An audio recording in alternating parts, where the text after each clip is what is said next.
Welcome back, everybody. This is not the Malazan video. This is the second one of my Viking videos, and today I'm here to talk to you about a book that you really ought to read, and far too few people do. And that is The Long Ships by Frans Bengtsson, originally Röder Orm, in Swedish from 1941 to 1945. And I'm here to tell you why to read this. I'm gonna keep it spoiler free for the first half, and then I'm gonna talk about like details and sit in like the spoiler discussion afterwards. I'll, once again make a break in between so you know when to stop. All right. Well, in this case, let's do this. Skull.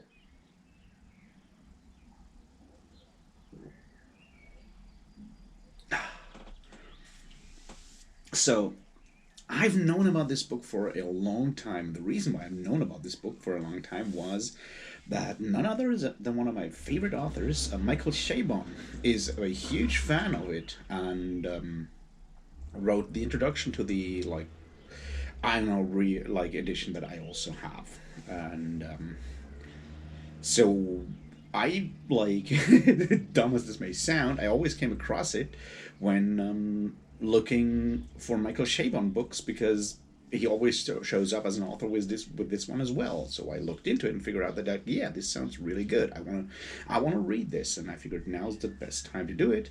I've just finished it, and I am hugely impressed. This is an absolute masterpiece of an entertaining story about Vikings and other things. And I'll try to explain why this is before we go into details. Right. So, as a synopsis, this is the story of. This is a historical novel. That's, I guess, the first thing we should talk about. This is a historical novel. There is no fantasy elements in there.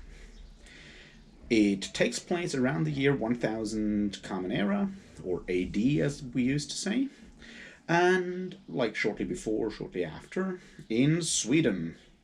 Although this part of Sweden is at the time part of Denmark, belongs to the King of Denmark. And it features historical figures that we know of. It features historical battles and other things that happened at the time. And it tells the story mostly of one named Orm Tostason, or Red Orm, which was the original title of the Swedish version of it, and his basically three voyages he takes, and stuff in between. Those three voyages are like three of those that happen to a lot of Vikings or Norse, Scandinavian people at the time. One of them goes to the south, into the Mediterranean actually. One of them goes to the west, to England, and one of them goes to the east, to Kiev, and slightly beyond it. They never actually reach Miklagard, or how we know it as Constantinopolis, or nowadays, obviously, Istanbul. He never gets that far, but it is part of the background of it. So that's sort of the historical era that we're dealing with, and it tells the story of, well, Orm and his family and some of his friends and stuff that happens in his life, which is cool. The backdrop, the other part of the backdrop, and like the important bit there, is the ongoing Christianization of Scandinavia. And this is always a theme that goes through it, is like how priests go about baptizing people or trying to convert people to Christianity, the reasons why some Norse people decide to actually throw in their lot with Christianity and go for it. This is always something that is happening in the background, and it's important. Like, it's interesting the way it is handled. But on the surface, it is first and foremost an adventure story. It's an absolute classic adventure story of how you the kind you can find with your Count of Monte Cristo, or even your Three Musketeers and stuff like that. Orm goes on travels. He finds, has adventures. He seeks for treasure and stuff like that. And that on its surface is enough to read it. This is like just really a lot of fun to read. The other big thing there is the actual language. None of the people in here, even our main character, Red Orm, are good people. There's no actual heroes. They're sort of your anti heroes, your picaresque kind of characters that are kind of scoundrels, but lovable scoundrels in a way. And that reflects in the language, because the language of, like, at least the translation, I can't speak for the Swedish version because I don't speak Swedish, is has this slightly jaunty, ironically distanced tone that you find in a lot of these also in a lot of these like picaresque novels of the 17th and 18th century, where you have your where everyone knows that people are not really good, but they get through it because they're kind of smart, or at least clever and lucky and lovable people in a way. And it has that always that jaunty, slightly ironic language to it, which really helps a lot with the more funny like mishaps and stuff that happen in this story, and make it an absolute joy to read, because to do this and to have it like the way it actually is portrayed at this time when it was written shows like a lot of knowledge of someone, of literature. This is, I mean, it's far from being a postmodern story, obviously, but the way it goes about telling about Viking stories is kind of deconstructing the myth of Vikings being these like honorable, like the cliche picture of the Viking is subtly deconstructed in this story. And yeah, as I said, you get like a really fun adventure story in the bargain. Another thing that I feel is important here to look at, and I'll probably go back to it later on, but I want to mention this up front. As I said, this is was written in Swedish between 1941 and 1945, which is obviously politically a highly difficult time, to say the least, right? And I have to tell you that is like during like World War II, during partly a Nazi occupation of Sweden, or at least like Nazi sympathizers in Scandinavia as well.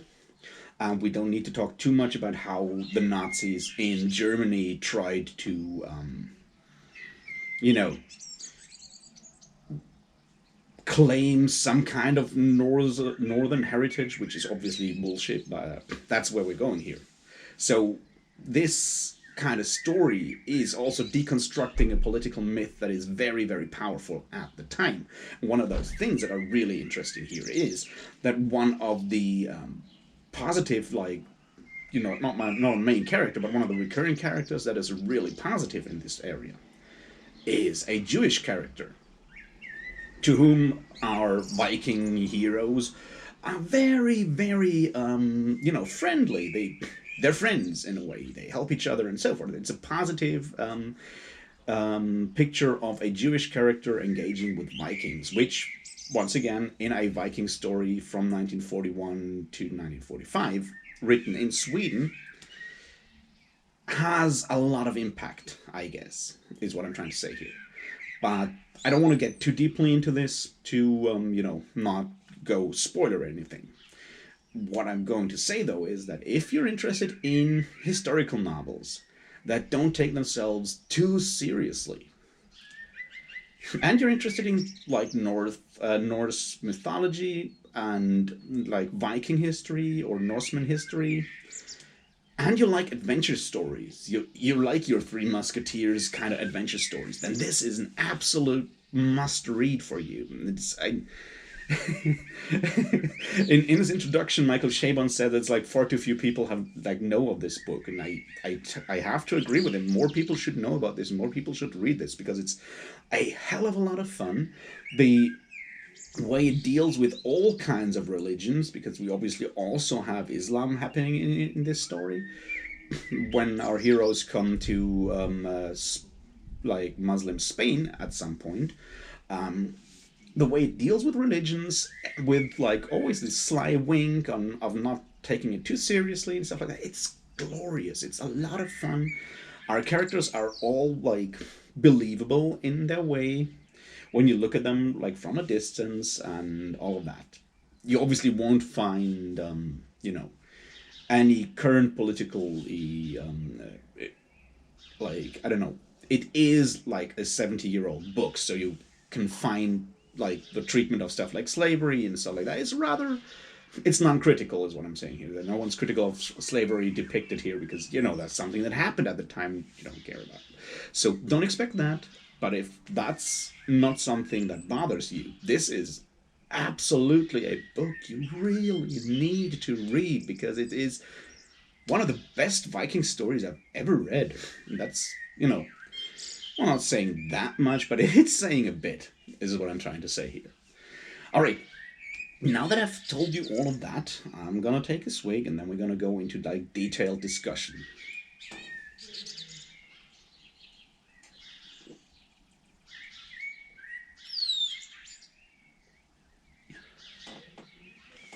All right. Now, here we are. And I've already said that this is like glorious and stuff. I had a lot of fun with it, but the way it is constructed is interesting because it has this always slightly irreverent tone. Our characters, the way they are like described, these small details that are so glorious, that it's these small things that are so well at describing characters. When you have like Orm, you have your like prophecies, prophetic dreams that come true in the like in any case when Orm at the beginning wants to go with his father to go a Viking, as it says so beautifully, and his mother dreams that of him lying in a long ship bleeding from the head, and that's why he stays at home. Then he finds this other crew of Vikings stealing his sheep and like is knocked out by them and dragged aboard their ship, and so the dream comes true, and then he goes goes out with them and becomes one of those Vikings. It's funny the way they talk about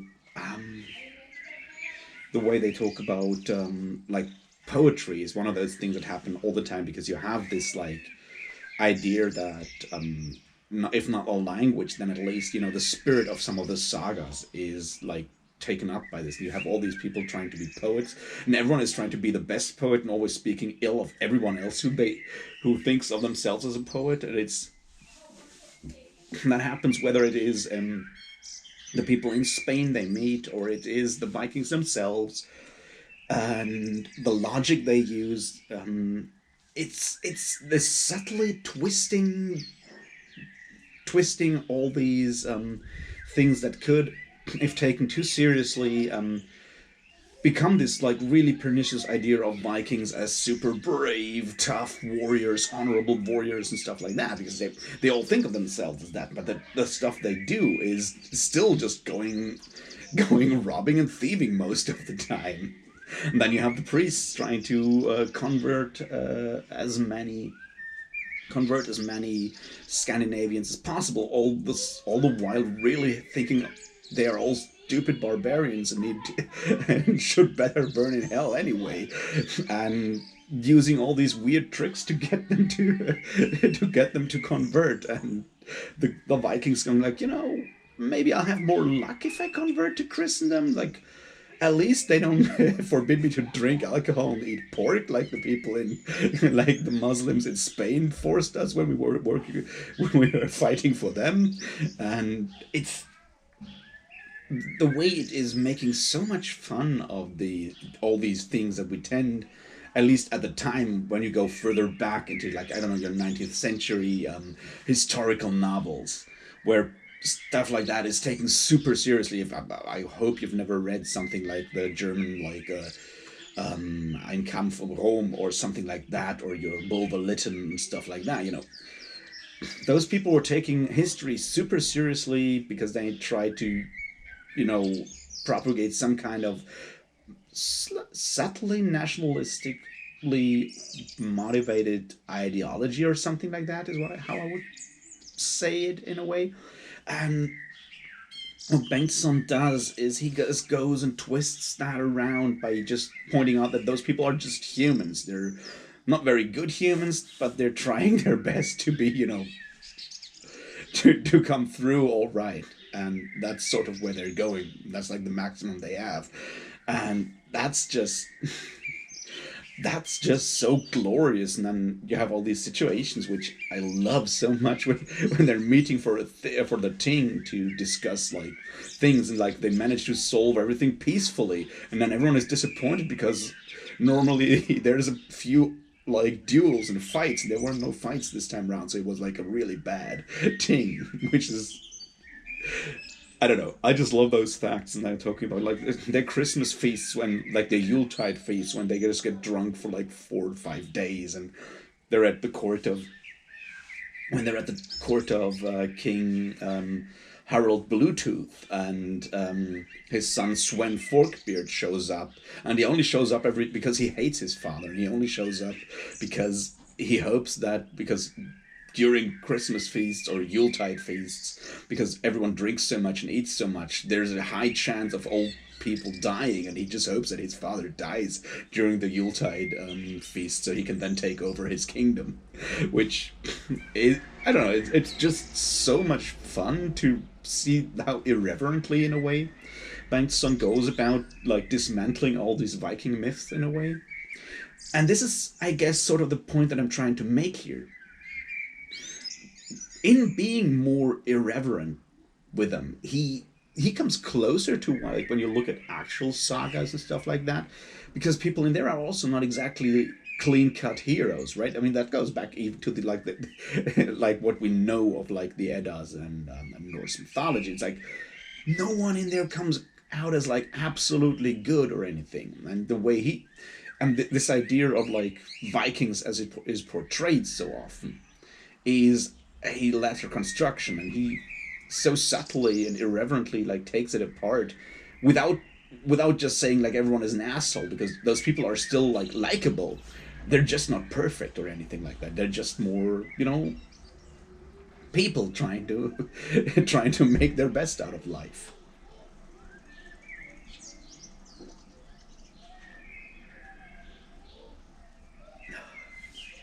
So this, I feel, is like the biggest part of it.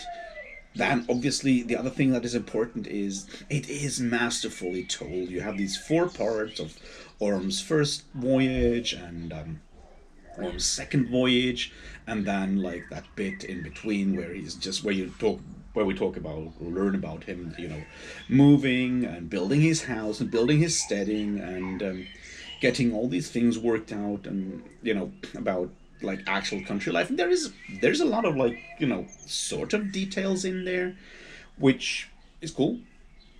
And then you have that third voyage when he goes to find the gold treasure of the Bulgars, and how like once again, this is coming back to this idea of this being very close in a way to like actual sagas and oral tradition, because you have these recurring characters showing up again and again. You have these small parts, pieces of poetry and rhyme in the middle that are repeated, and that is done so skillfully that I just I just read this and I just had like so much fun, and I just kept laughing out loud so many times because there's so much weird, cool things just happening in between, and it is without any magic. It's just like that scene when at some point when the priest Willibald tries to convert the Smalllanders, and it's like no one likes the Smalllanders, and they're barbarians and they hate Christians. They usually just enslave them and sell them to like to the Danes and and stuff like that.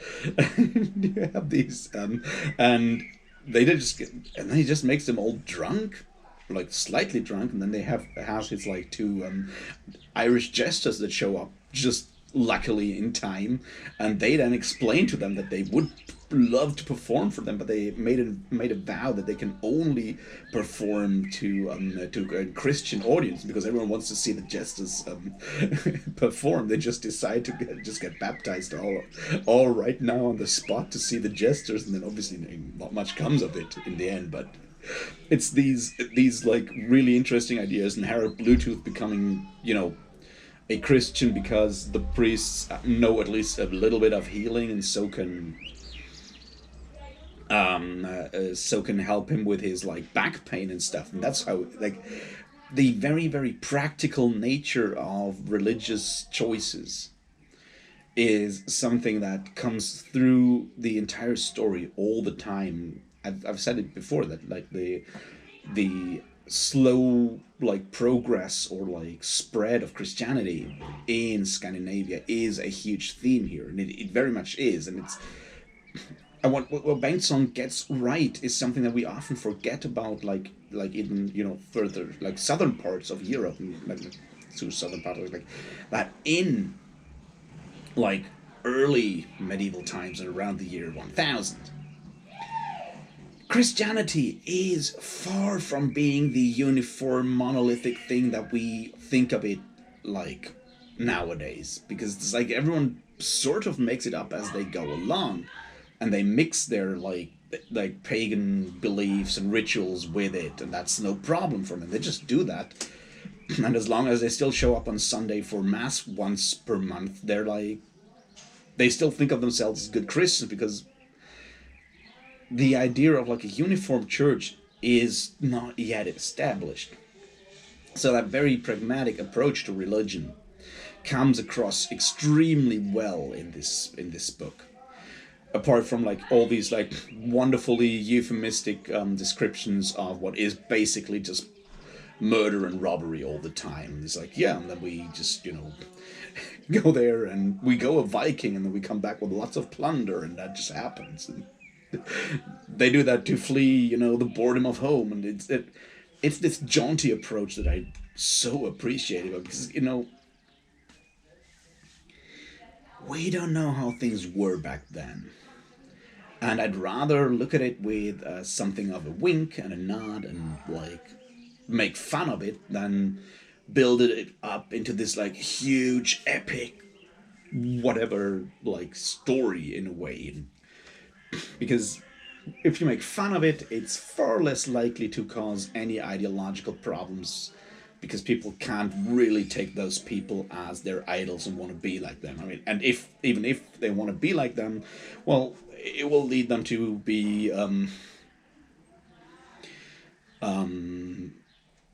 humorous drunks that are fond of food, and I can think of far worse things to happen to the world, if not to to the individual health, is what I'm trying to say here. So, to wrap this all up, I once again can only implore you all to go out and read The Long Ships by Frans Bengtsson, because it's a book you really ought to read, and far too few people know about it, and it's glorious, is what I'm trying to say. All right, I'll be back tomorrow with more Viking stuff, and until then, Skål.